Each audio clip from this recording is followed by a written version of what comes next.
Did you know that your afternoon nap could be secretly working against you? While it might feel like the perfect way to recharge, certain napping habits common among seniors could actually be undermining your health in ways you never imagined. From affecting your heart and brain to impacting how well you sleep at night, these seemingly innocent mistakes could be slowly chipping away at your well-being. In this video, we're going to reveal the 5 most dangerous nap mistakes that older adults make every day, and more importantly, show you exactly how to fix them. These aren't just theories, they're backed by real research and real stories from people just like you. Stay with me until the end, because I'll share the simple changes that can transform your naps from energy zappers into true health boosters. Before we dive in, I'd really appreciate your support. If this video helps you, please hit that like button and subscribe with notifications on so you never miss our health tips. Let me know in the comments, type 1 if you find this helpful, or 0 if you think we can do better. Your feedback helps us create content that truly serves you. Now, let's uncover these hidden nap dangers. Number 1. Dozing off right after eating. Picture this. You've just finished a delicious lunch, maybe a warm sandwich, a bowl of hearty soup, or your favorite comfort food. Your eyelids feel heavy, the couch looks inviting, and you think, just a quick nap. Sound familiar? This is one of the most common habits among seniors, but it's also one of the most problematic. When you eat, your body immediately gets to work. Your stomach starts churning, breaking down food with powerful acids. Your pancreas releases enzymes, your intestines begin absorbing nutrients, and your liver kicks into gear.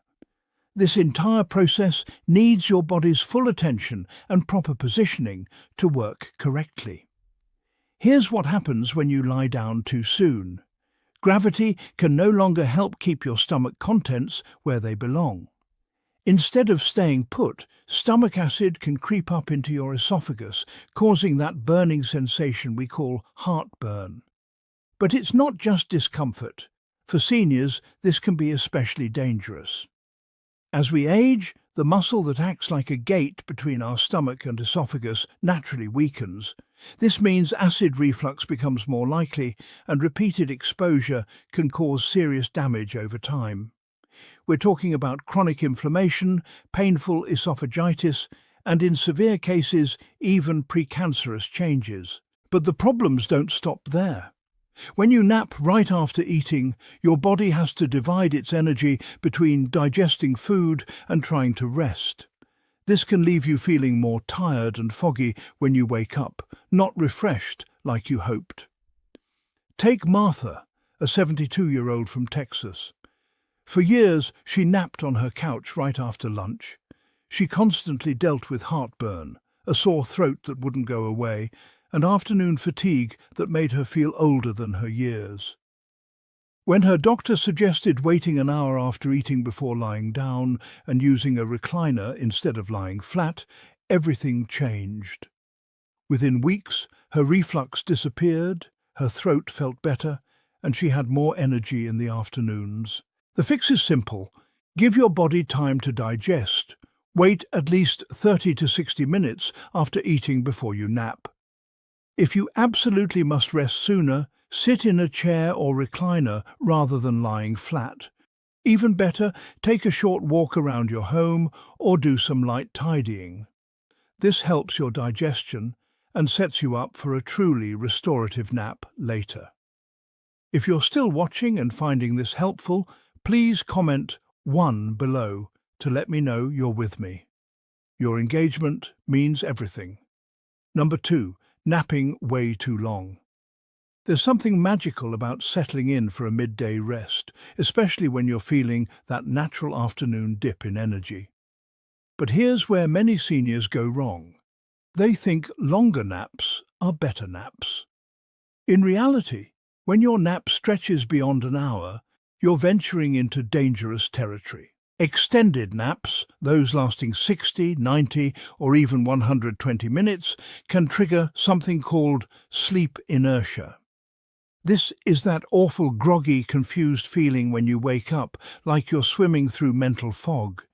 Instead of feeling refreshed, you feel worse than before you napped. But the real concern goes much deeper than grogginess. Recent studies have found something alarming. Seniors who regularly take long naps face a significantly higher risk of cognitive decline, including dementia. The research, published in respected medical journals, shows that excessive daytime napping can be both a symptom and a contributor to brain health problems.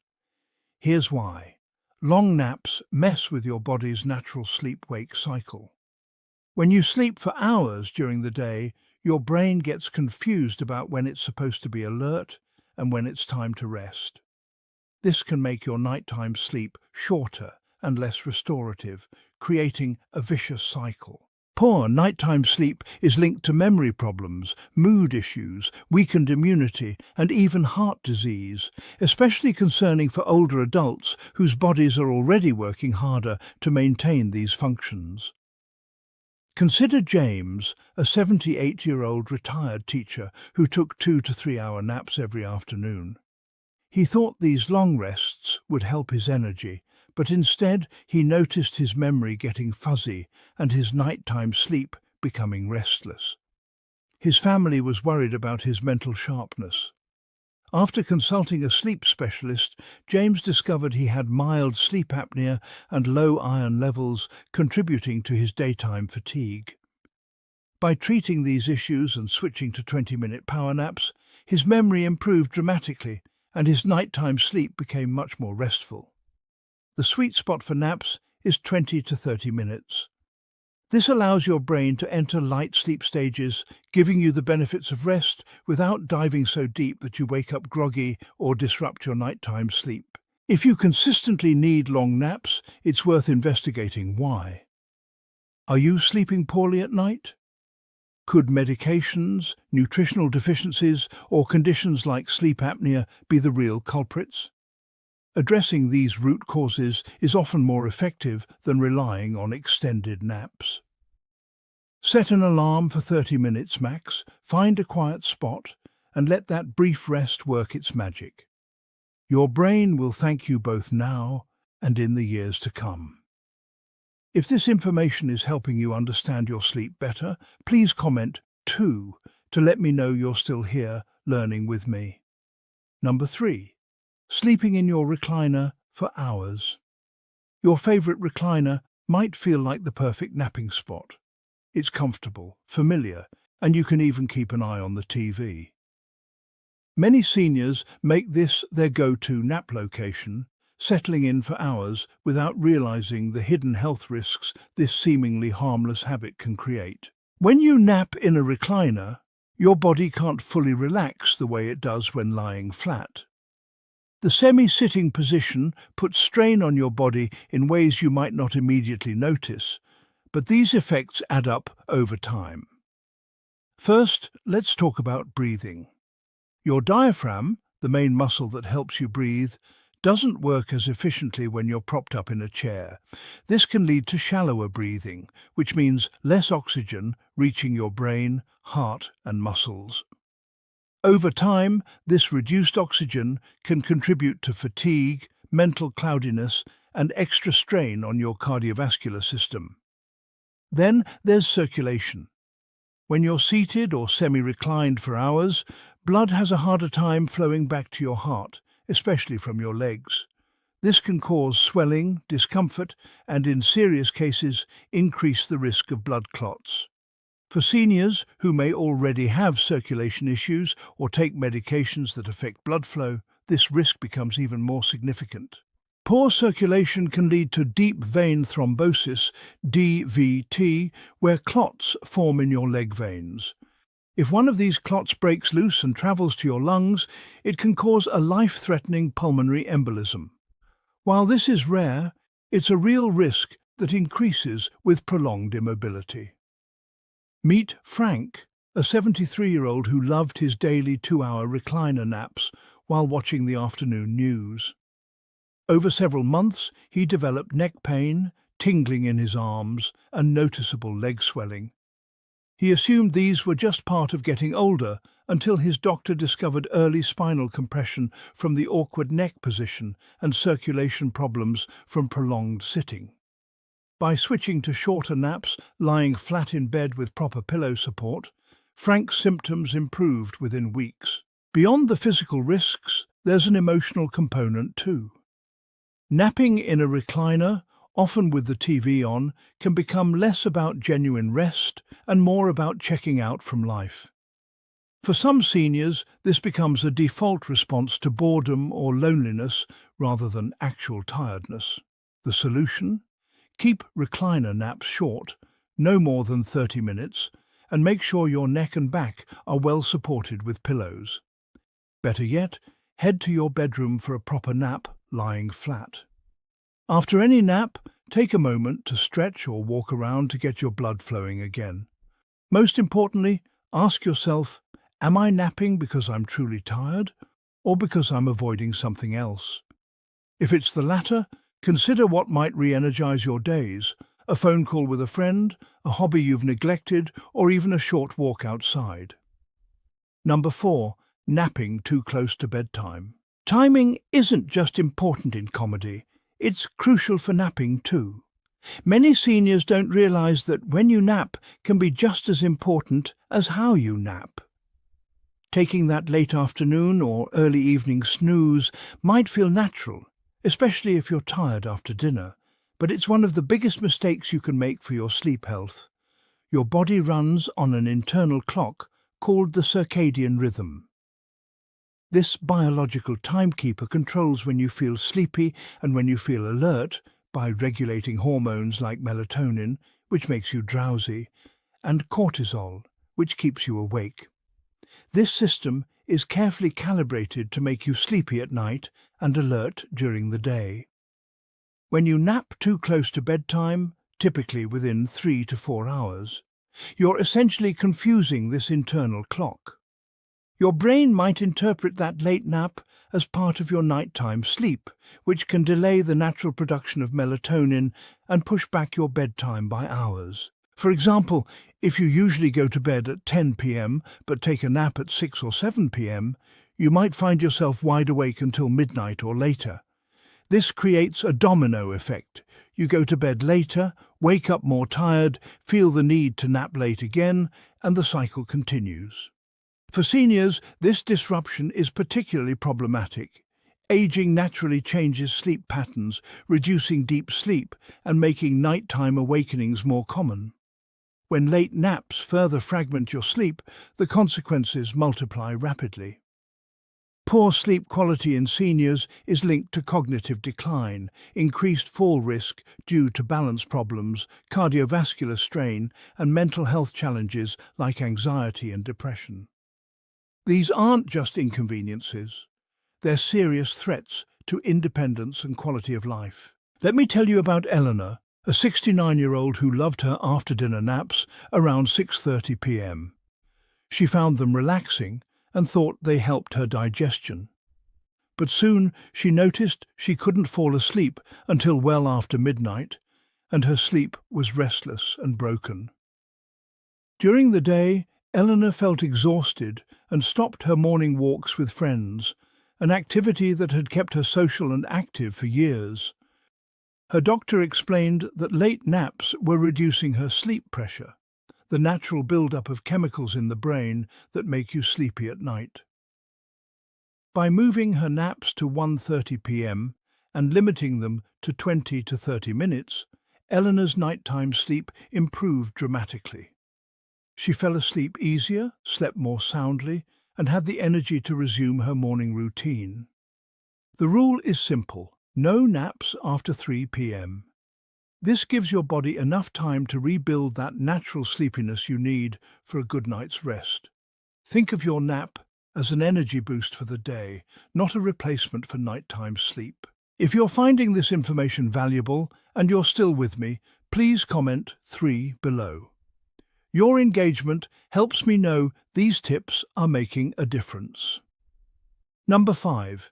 Ignoring your nap environment. Many people think a nap is just about closing your eyes wherever you happen to be, the living room couch with the TV on, a chair by the window with sunlight streaming in, or wherever you feel drowsy. But the environment where you nap makes a huge difference in whether that rest actually helps or hurts you. As we age, our bodies become more sensitive to environmental factors, even if our senses might not be as sharp as they once were. Light, noise, temperature and comfort all play crucial roles in determining whether your nap leaves you refreshed or groggy. Let's start with light. Light is one of the most powerful signals to your brain about whether it's time to be awake or asleep. When you nap in a bright room, whether from sunlight through windows or a television screen, that light penetrates your eyelids and tells your brain to stay alert. Even if you manage to doze off, the nap remains shallow and less restorative. Noise is another major disruptor. Even familiar background sounds like television, traffic, or household activity can prevent your brain from reaching the deeper stages of sleep that provide real restoration. Your brain stays partially alert to these sounds, keeping you in lighter sleep phases that don't offer the full benefits of rest. Then there's your position and comfort. Napping while slouched on a couch, curled up awkwardly, or sitting upright can strain your neck, back and joints. Poor posture during rest can also restrict breathing and circulation, especially concerning for seniors who may already have these challenges. Temperature matters too. Your body naturally cools down slightly during sleep, which signals your brain that it's time to rest. A room that's too warm or too cold interferes with this process, making it harder to fall asleep or stay comfortable. Here's a perfect example. Robert, a 75-year-old who used to nap every afternoon in his living room chair. The blinds were open, letting in bright sunlight. The TV was playing his favourite news programme, and he'd often wake up with a stiff neck and feeling more tired than before. He thought he was resting, but he was actually fighting his environment the whole time. After some simple changes, closing the blinds, turning off the TV, using a supportive pillow and keeping the room cool, Robert's naps became genuinely refreshing. He woke up alert instead of groggy, his neck pain disappeared, and he had energy for evening activities with his family. Creating the perfect nap environment doesn't require major changes, just thoughtful adjustments. Control the light by closing curtains or blinds, use an eye mask, or find the darkest room available. If you share the space, a simple sleep mask can work wonders. Minimize noise by turning off the TV, silencing your phone, or using earplugs. If complete quiet isn't possible, try soft instrumental music or white noise to mask disruptions. Get comfortable by lying down flat with proper pillow support for your neck and back if possible. If you must use a chair, choose one with good support and use pillows to maintain proper alignment. Cool it down by keeping the room comfortably cool, ideally between 60 to 67 degrees Fahrenheit, and use a light blanket if needed. For seniors whose sleep is already more fragile, a poorly executed nap can create a cycle of poor daytime rest and restless nights. Over time, this can contribute to chronic fatigue, mood problems, weakened immunity, and other health issues. But when you create the right environment, naps become a powerful tool for maintaining health and vitality. Small changes like dimming lights, reducing noise, or finding a comfortable position can transform your rest from a frustrating habit into a deliberate practice that supports your well-being. Thank you for joining me on this important journey into how your napping habits can impact your health and energy. These 5 mistakes might seem small, but as you've learned, they can have significant effects on your sleep quality, cognitive health, and overall well-being. Now I want to hear from you. Which of these 5 mistakes hit closest to home? What's the one change you're going to make starting today to improve your naps? Drop a comment below and share your biggest takeaway. Your insights might help someone else in our community who's facing the same challenges. Remember, good rest isn't a luxury. It's essential for maintaining your independence, energy, and quality of life as you age. These simple adjustments to your napping routine can make a profound difference in how you feel every day. If this video opened your eyes to better sleep habits, please give it a thumbs up and share it with friends or family members who might benefit from these tips. Don't forget to subscribe and hit that notification bell so you never miss our health and wellness content designed specifically for seniors. Thank you for being part of our community, and I'll see you in the next video where we'll continue exploring ways to help you live your healthiest, most energetic life.